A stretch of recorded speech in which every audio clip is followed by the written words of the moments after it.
In our previous video on this side porch, we failed to show where we ended up cutting away all of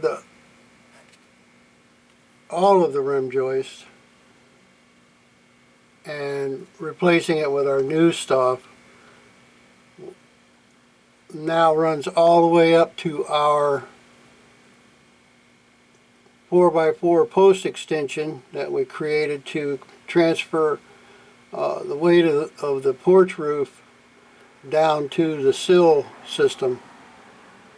Also, these hurricane straps, which are required in Florida and quite a few other places, were attached to the rim joist that was here previously with drywall screws.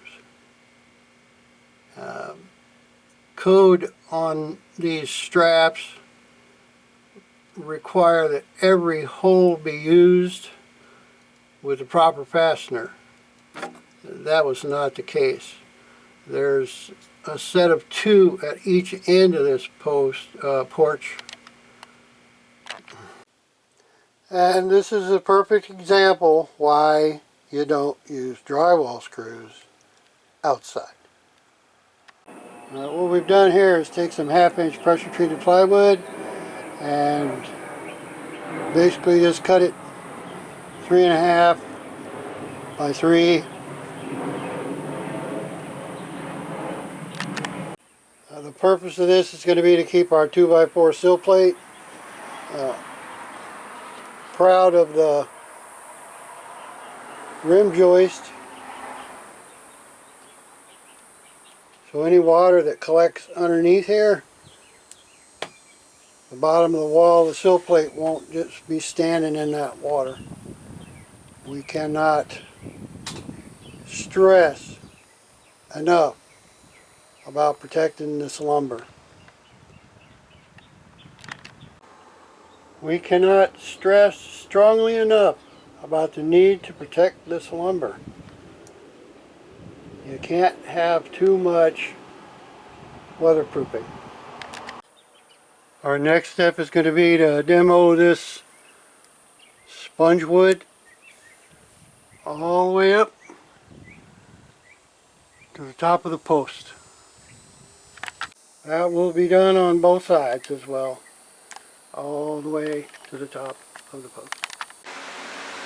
15 minutes later, thanks to our 36-inch wrecking bar, and we now have a nice clean 4x4 to attach our vertical studs to.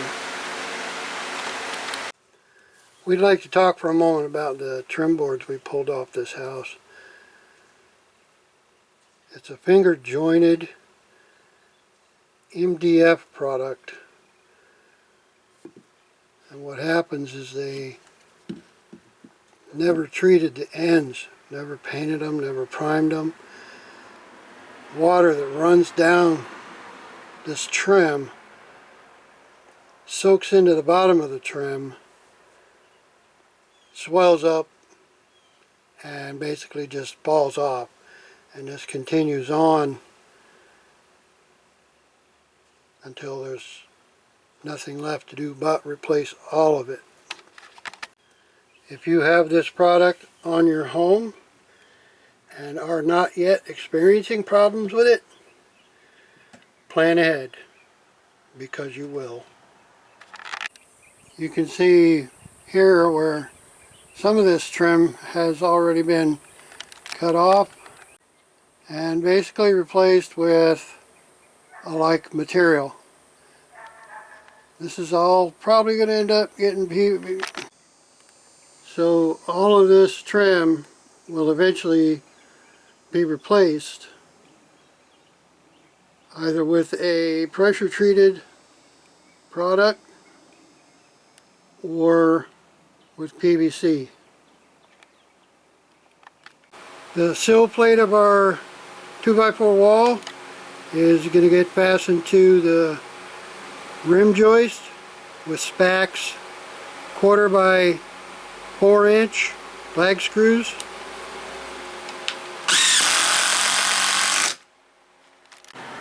and wrapped on 3 sides with foil tape.